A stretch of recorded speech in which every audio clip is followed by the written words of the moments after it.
Kalau misalnya Pak Ustadz Suryadi ada di belakang, saya ngimamin misalnya, itu bisa gatal telinganya, gitu kan? Karena belum memenuhi syarat, gitu kan? Guys, teman-teman sahabat drama saya ini dipanggil Ustadz karena beliau kiai.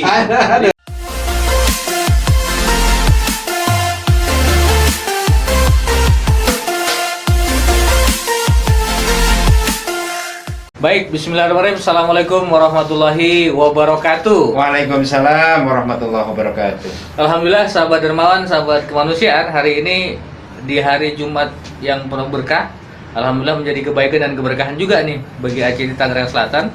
Kenapa? Karena ada yang spesial. Yang spesial adalah hari ini kita ketemu dan kedatangan tamu istimewa, Bapak Hedi Slamet selaku Ketua Dewan Masjid Tangerang Selatan. Ya. Assalamualaikum Bapak, sehat? Gimana kabar Pak? Waalaikumsalam warahmatullahi wabarakatuh. Alhamdulillah, semoga semuanya sehat selalu. Amin ya rabbal alamin. Amin ya Allah ya rabbal alamin. Alhamdulillah. Oke, teman-teman semua, beberapa menit ke depan kita akan berbincang-bincang dengan beliau. Kita akan banyak mendapatkan insight, inspirasi dan motivasi insya Allah dari beliau yang berkecimpung untuk pembinaan masjid, teman-teman. Masjid, kalau dengar kata masjid, apa yang kebayangnya? Kalau zaman Rasulullah itu peradaban gitu ya.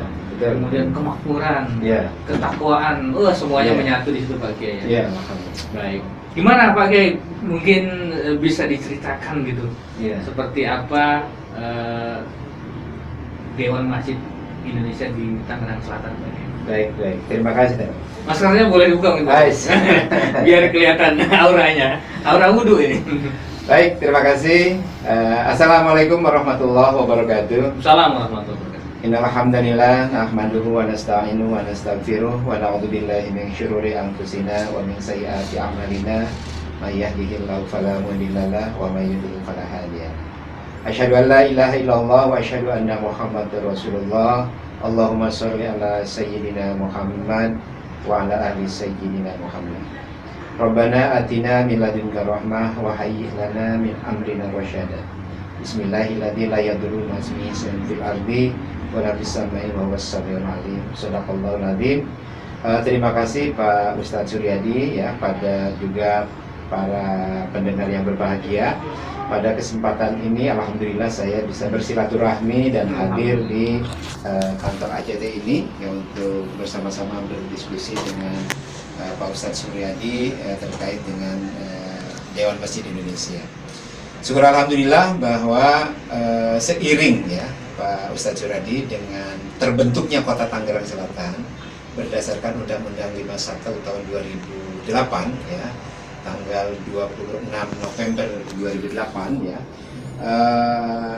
Dewan Masjid Indonesia saat itu kita memang kumpul-kumpul dengan teman-teman bagaimana kalau kita membentuk Dewan Masjid Indonesia Kota Tangerang Selatan, karena Tangerang Selatan ini sudah sah menjadi salah satu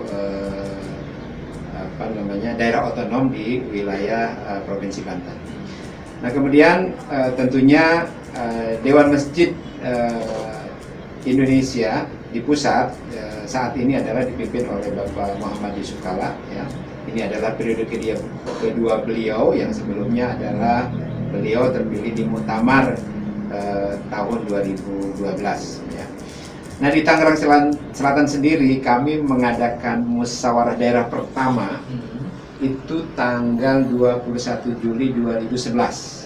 Nah itu kami melakukan dan alhamdulillah saat itu kita undang memang seluruh masjid se-Tangsel ya, untuk karena perdana gitu kan, sekalian sosialisasi, sekalian apa itu DMI, akhirnya diundang seluruh masjid se-Tangsel. Tapi mungkin karena sekali lagi beberapa kesibukan ya, yang hadir itu sekitar 150-an masjid lah ya. Dari total? Kalau totalnya mungkin saat itu sekitar masih banyak, itu 500-an mungkin ya, tapi ada perwakilan-perwakilan.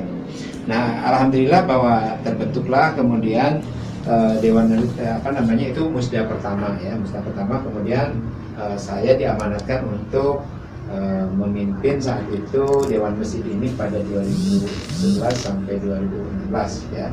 Nah, alhamdulillah berjalan lancar dan kemudian terbentuk Dewan Masjid Indonesia Kota Tangerang Selatan, dan kita pelantikannya itu tanggal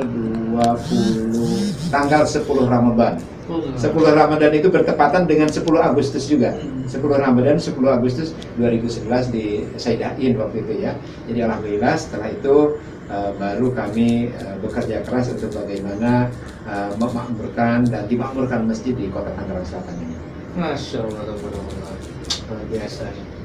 Luar biasa, mudah-mudahan semakin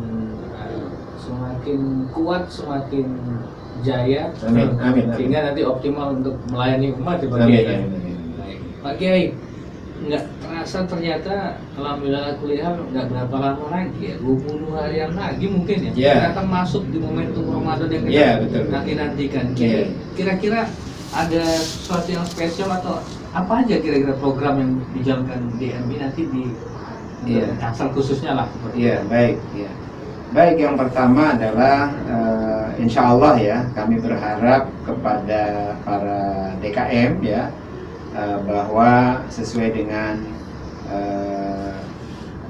instruksi Menteri Dalam Negeri, kemudian juga Perda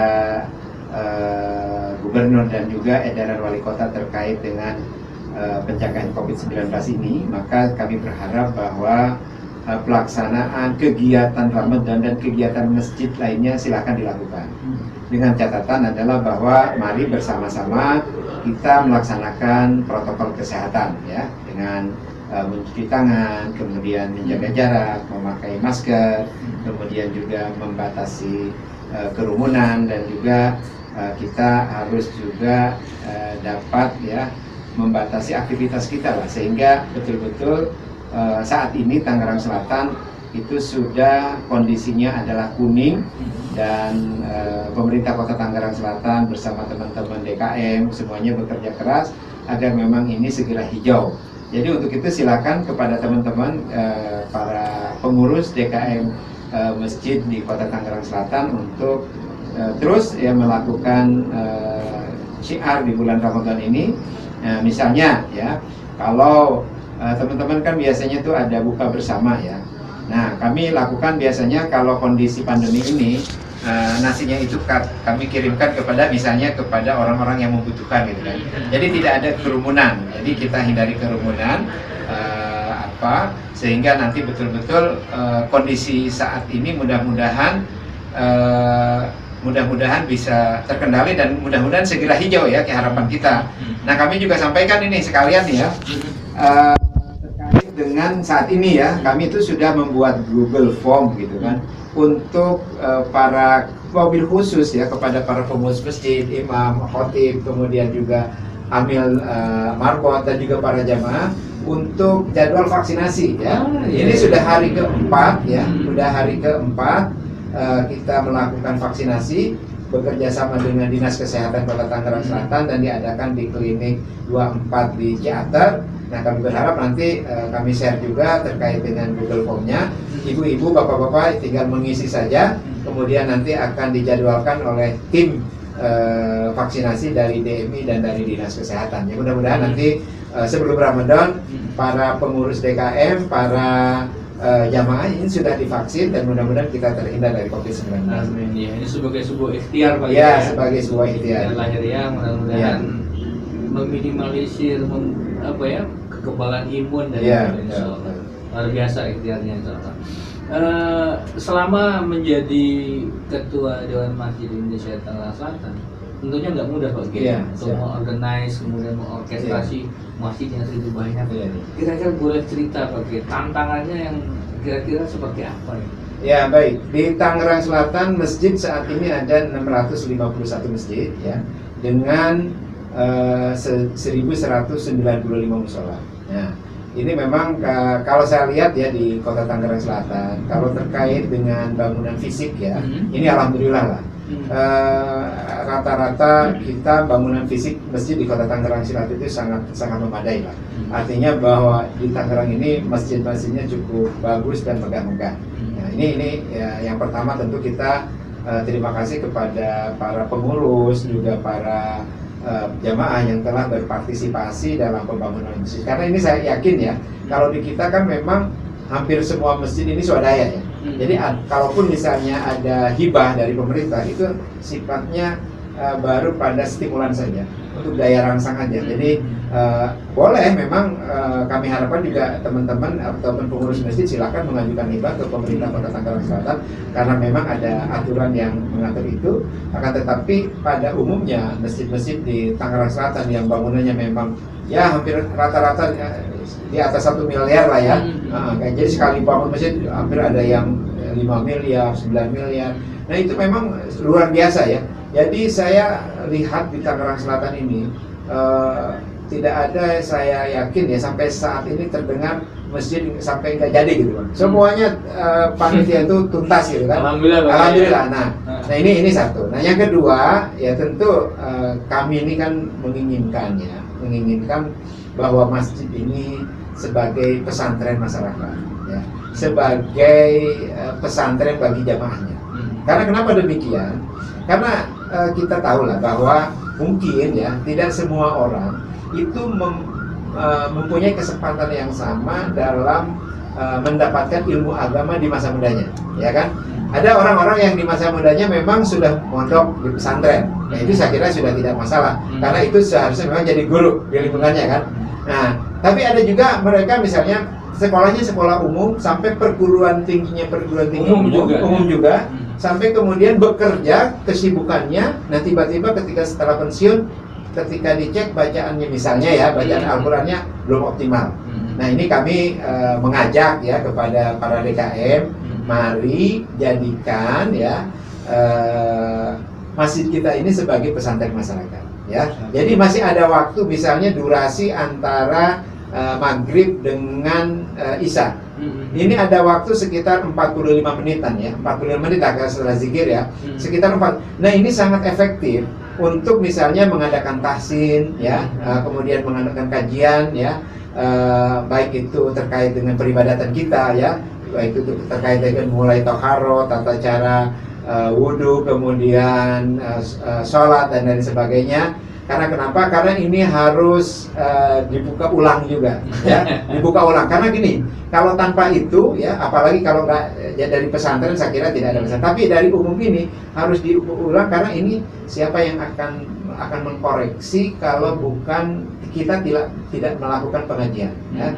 Saya kira saya harapkan juga untuk guru-gurunya silahkan di lingkungan masing-masing. Saya yakin ya, di setiap komplek, di setiap kampung di Tangsel ini pasti ada orang yang bisa, saya yakin ada orang yang bisa ngaji, ada orang yang bisa baca kitab. Nah sudah jangan jauh-jauh, jadi ngambil dari lingkungan setempat sehingga nanti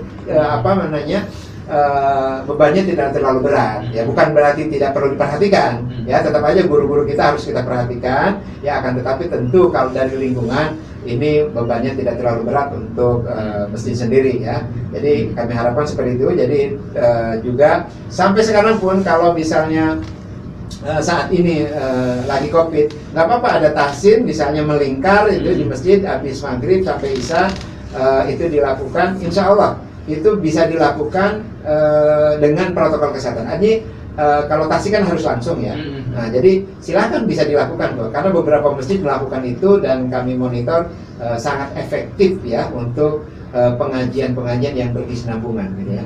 Gitu Pak. Iya. Pesannya seperti itu, sahabat ilmuwan, sahabat manusia. Artinya, walaupun di musim pandemi seperti ini, thalabul ilmi tetap harus jalan Pak Kiai. Ya. Tentunya dengan tetap dan terus mengindahkan prokes yang ketat seperti itu Pak Kiai. Baik Pak Kiai, sebagai ketua DMI Tangsel Pak Kiai, kira-kira punya terobosan apa ke depannya Pak Kiai dalam membangun dan membina masjid-masjid yang ada di Tangsel? Ya, yang pertama ya, memang kemarin kita sudah meluncurkan program bersih-bersih masjid ya. Kenapa kami ini luncurkan? Sekali lagi kami tentunya tidak mau ada masjid misalnya ke masjid toiletnya bau gitu kan, ya kan, tidak nyaman gitu.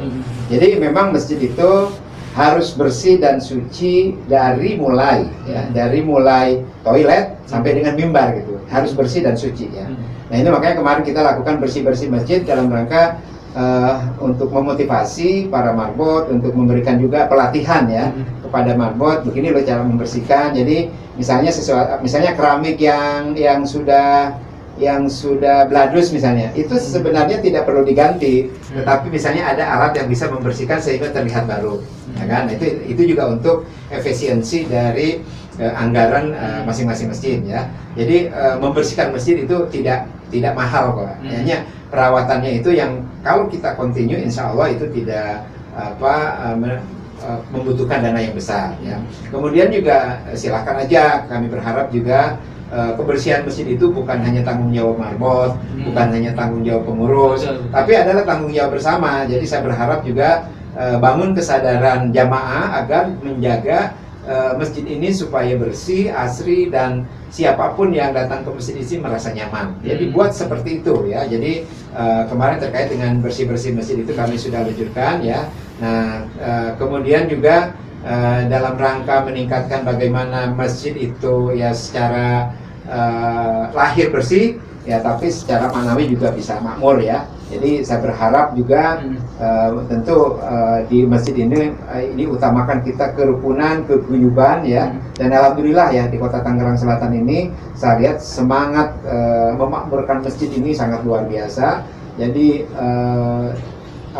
kesadaran mereka terhadap memang masjid itu cukup tinggi nih, ya. Jadi sangat tinggi nih kalau di Tangerang Selatan. Makanya saya mengucapkan alhamdulillah kepada para pengurus masjid yang memang banyak melakukan juga inovasi, ya. Melakukan inovasi terkait dengan pemberdayaan masjid. Kemudian juga yang menjadi catatan kami barangkali, ya, kami ucapkan terima kasih kepada para pengurus, ya, yang sudah menseleksi, artinya imam-imamnya itu juga ini harus menjadi perhatian. Memang imam ini kan dia yang bertanggung jawab terhadap sholat berjamaah ini, ya. Jadi kami berharap memang dalam menentukan imam, ya, ini para pengurus silahkan berdiskusi dengan masing-masing para kiai di kampungnya masing-masing, ya. Karena saya yakin sekali lagi bahwa rata-rata di masjid di Kota Tangerang Selatan ini imamnya sudah sangat memadai, ya. Akan tetapi tetap ada beberapa masjid yang di mata para jamaah, dan itu lapor ke kami, ini belum memenuhi syarat tetapi ada yang jadi imam. Nah, ini juga jadi catatan buat kita. Karena kenapa? Karena kita dulu pernah juga melakukan halaqah imam dan khatib masjid. Nah, ini untuk apa? Untuk yaitu tadi ada kan kalau imam kan sebenarnya bisa standar bacaannya bisa terbaca gitu kan. Jadi kalau misalnya Pak Ustadz Suryadi ada di belakang, saya ngimamin misalnya, itu bisa gatal telinganya gitu kan. Karena belum memenuhi syarat gitu kan. Guys, teman-teman sama dermawan saya ini dipanggil Ustadz karena beliau kiai. Kalau ada kiai saya dipanggil santri sebenarnya sih, bukan kiai, santri itu bagiannya. Saya juga jawab. Mudah-mudahan jadi doa aja. Amin ya Allah. Amin. Dahsyat. Ya, gitu. Jadi gitu Pak, ya. Jadi memang sama Pak Heli Slamet selaku Ketua Dewan Masjid Indonesia, selaku juga Ketua DKM di masjidnya di kompleknya, ini tidak bisa semerta-merta jadi imam kalau memang belum memenuhi syarat gitu kan. Jadi memang makanya kami pun di masjid komplek itu ada memang standar yang sudah guru, hanya legitimasi dari guru itu sudah ada. Jadi kalau sudah saya termasuk imam badal imam tapi urutan ke-11 gitu. Jadi kalau sudah ada baru saya maju tuh kan. Nah itu, tapi itu kan lebih membuat nyaman bagi para jamaah gitu kan. Nah gitu kan. Jadi kalau insya Allah kalau Pak Ustadz berjamaah di masjid saya, insya Allah telinganya sudah tidak gatal Pak. Plong gitu. Mantap ya, benar sekali Pak Kiai. Sesuai dengan kafaahnya lah, kapasitasnya. Luar biasa. Baik Pak Kiai, ini kan dalam pengelolaan, manajemen, dan juga memakmurkan masjid, membina masjid, artinya kan perlu sinergi dengan banyak pihak Pak. Iya. Kira-kira sudah bersinergi dengan pihak-pihak mana aja Pak Kiai, dan seperti apa kolaborasi?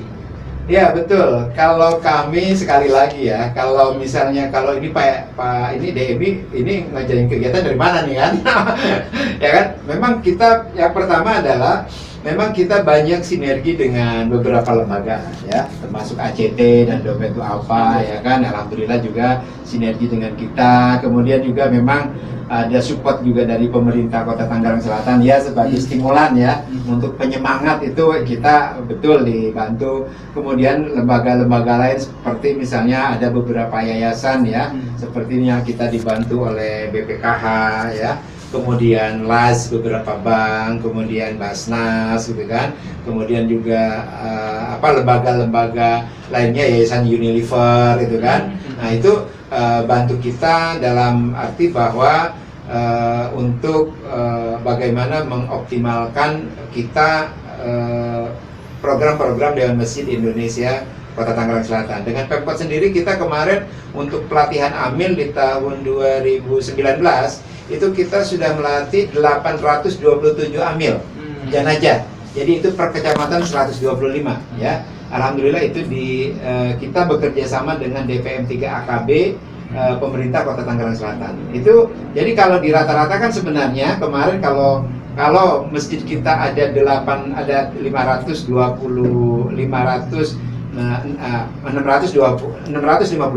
ya masjid Tangerang Selatan, yang kita sudah latih adalah 827. Jadi rata-rata satu masjid itu sudah terpenuhi, udah ada gitu kan.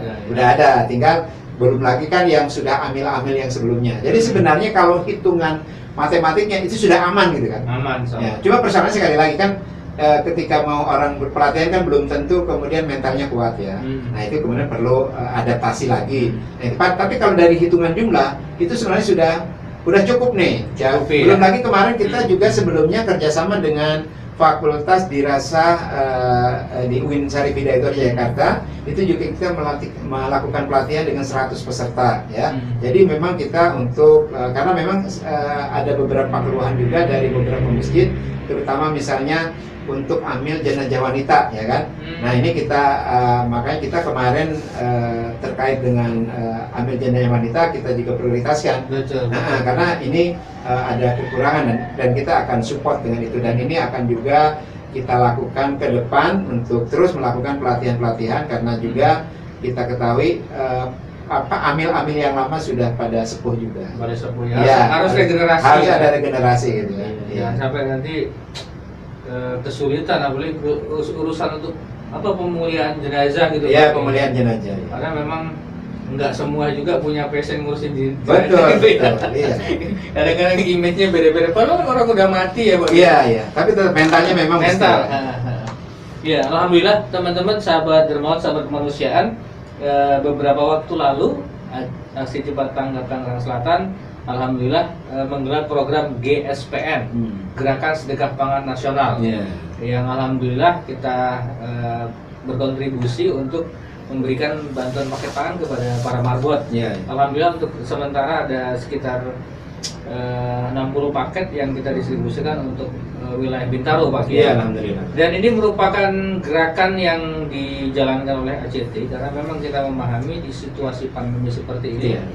Gerakan sedekah menjadi salah satu solusi untuk meringankan beban penderitaan masyarakat prasejahtera, Pak Kiai. Betul. Dan yang tentunya sebagaimana guru-guru kita sampaikan bahwa sedekah ini merupakan instrumen langit yang merupakan ibadah sosial, tapi juga membuka pintu keberkahan. Dan alhamdulillah pada kesempatan GSPN kemarin juga di Masjid Sabilul Mutakin, Pak Kiai sebagai ketua, Pak Heli Slamet sebagai ketua DMI Tangsel juga alhamdulillah berkesempatan hadir, Pak Kiai ya. Walaupun posisinya dari lokasi yang lumayan jauh, Pak. Alhamdulillah. Alhamdulillah. Gimana kira-kira Pak Kiai tanggapannya dari program tersebut? Iya, alhamdulillah. Jadi melihat program GSPN ini saya teringat sebuah hadits qudsi ya. Nah, jadi kita selingan ini. Siap. Jadi ternyata ketika bumi ini diciptakan, ini ada dialog antara Allah dengan malaikat, ya kan? Ketika bumi ini diciptakan, ini tentunya goyang. Goyang bergetar, kemudian Allah menciptakan gunung. Kan? Berhentilah guncangan itu. Akhirnya Pak malaikat ini takjub gitu. Takjub dengan gunung itu. Kemudian bertanya kepada Allah, "Ya Rob, adakah makhlukmu yang kehebatannya melebihi gunung?" ya kan? Ya kan saya lihat malaikat, kata Allah ada. Apa? Yaitu adalah besi gitu kan. Ya, ternyata memang kalau kita lihat beberapa jalan tol juga memang dibuldoser oleh besi ya. Jadi terowongan juga gunung jadi terowongan itu dibuldoser oleh besi. Jadi besi juga punya kekuatan yang luar biasa. Nah kemudian malaikat bertanya lagi nih, ya Rob, adakah makhlukmu yang kehebatannya melebihi besi? Ya kan? Nah, kata Allah ada, yaitu adalah api gitu kan. Ternyata memang kalau besi dibakar itu meleleh gitu kan. Jadi kalau kita mau bikin pisau, bikin golok gitu kan, itu kan dilelehkan juga. Itu kan meleleh gitu kan. Oh ya, berarti ini api ini luar biasa ya. Kemudian malaikat bertanya lagi, ya Rob, adakah hambamu yang kehebatannya melebihi api ya kan? Nah kemudian Allah bertanya lagi, ada, yaitu adalah air. Jadi ternyata pemadam kebakaran di dinas damkar Tangsel itu api untuk memadamkannya gitu kan. Bahkan api kalau misalnya air kalau jalannya dimarginalkan itu bisa nabrak siapa saja ya kan. Ya makanya itu saya kira ketika kita jadi banjir kita juga harus muhasabah nih. Berarti kita memarginalkan jalannya air gitu kan. Makanya jangan suka bikin selokan bikin rumah atau menutup selokan, bikin kios menutup selokan. Karena itu sampah sembarangan. Buang sampah sembarangan. Ini menutup air. Kalau air dimarginalkan maka dia tidak pandang bulu apakah itu soleh, apakah itu kaya atau dia tabrak terus tuh kan. Nah itu makanya kita harus punya kepedulian lingkungan ya kan. Nah kemudian malaikat nanya lagi, ya Rob, adakah hambamu yang kehebatannya melebihi daripada air ya? Kemudian Allah menjawab lagi ada, yaitu adalah angin ya kan. Jadi ternyata angin ini kuat hebat juga gitu kan. Kenapa? Tsunami itu air itu bisa dihempaskan ke daratan menjadi tsunami ya kan. Bayangin aja kalau ban mobil itu kalau kita kontainer itu di bawahnya angin itu kan, bannya itu pakai angin ya. Jadi kuat sekali dia menahan beban gitu kan. Nah itu kehebatannya angin. Kemudian tanya lagi malaikat, adakah makhlukmu yang kehebatannya melebihi semua itu? Ya. Yaitu ada, yaitu orang yang bersedekah tadi. Masya Allah. Jadi luar biasa. Jadi gerakan sedekah pangan nasional. Nah ini sangat luar biasa ini. Jadi orang-orang hebat gitu kan. Nah maka ibu-ibu yang sudah bersedekah itu sudah termasuk orang makhluk terhebat gitu kan. Jadi mudah-mudahan ini kami tentu sangat mendukung ya dengan adanya gerakan sedekah pangan ini, sangat mendukung karena itu langsung dinikmati oleh para penerimanya ya kan. Jadi ya saya juga ucapkan terima kasih kepada ACT yang sudah melakukan itu dan ini terus ditingkatkan ya. Kami juga sama melakukan terima kasih kepada teman-teman DKM. Ternyata teman DKM tangkap juga Pak. Jadi mereka ada yang ketika dulu COVID di awal-awal mereka sudah pembagian sembako, pembagian makan dan sebagainya. Bahkan ketika kemarin kan Ramadan kemarin kan kita memang tidak melakukan tarawih ya. Tapi ternyata beberapa masjid itu mengantarkan nasi-nasi untuk buka bersama ke beberapa rumah yang membutuhkan. Nah ini kami dari Dewan Masjid Indonesia Kota Tangerang Selatan kan sangat mengapresiasi kepada seluruh DKM di Kota Tangerang Selatan dan sekitarnya, dan sekitar ini bisa sampai se-Indonesia Pak. Dan sekitarnya yang sudah terus bagaimana masjid hadir ketika masyarakat memang membutuhkan ya. Jadi kami ucapkan terima kasih dan apresiasi kami dari Dewan Masjid Indonesia kepada seluruh DKM di Tangerang Selatan. Iya, sahabat Deraman, sahabat kemanusiaan, kita barusan dapat inspirasi yang luar biasa dari Pak Kiai Hari Slamet terkait dengan kehebatan bersedekah. Dan ini juga menjadi salah satu program yang terus kita lihatkan Pak Kiai. Insya Allah menjadi kebaikan dan berkah. Amin. Sahabat Deraman, sahabat kemanusiaan, demikian bincang-bincang. Saya boleh minum dulu ya Pak? Wah, silakan Pak Kiai. Ini air minuman wakaf, Masya Allah. Air minum wakaf gratis. Berkah ini ya. Insya Allah. Bismillahirrahmanirrahim. Allahumma barik lana fima razaqtana wa qina Siap. Alhamdulillah. Ini ada air wakaf gratis yang merupakan produk dari Aksi Cepat Tanggap dan juga kita bagi-bagikan untuk masyarakat dan kita distribusikan ke masjid-masjid. Masya Allah. Insya Allah menjadi kebaikan dan berkahan. Terima kasih banyak atas perhatian dan atensinya. Jangan lupa untuk like, comment, subscribe, dan nyalakan tombol loncengnya untuk mendapatkan informasi-informasi terkait dengan kemanusiaan, kerawanan, dan kedermawanan.